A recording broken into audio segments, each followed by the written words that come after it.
Yan, tatiming tayo ng Eco Sports mga kamekaniko. Nagtatiming tayo. So yun yung tools. At may tools dito sa likod. Yan. Ganyan kahirap ang pag-timing ng Eco Sports.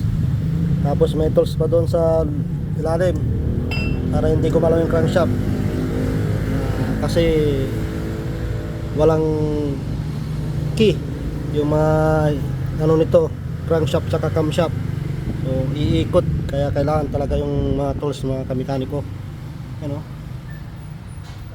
Okay, yan o. So nagpalit tayo ng timing belt sa tensioner. Mahirap gumawa ng ganito pag wala kang special tools. Yan, maaaring umikot kasi pabilog lang. Umiikot lang yung crankshaft sa pulley.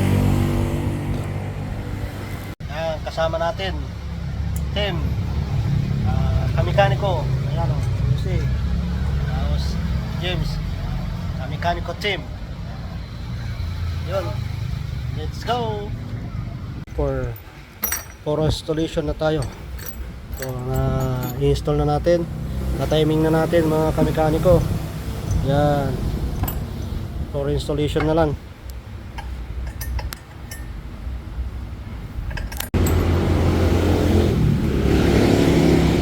Eco Sports, replace timing belt.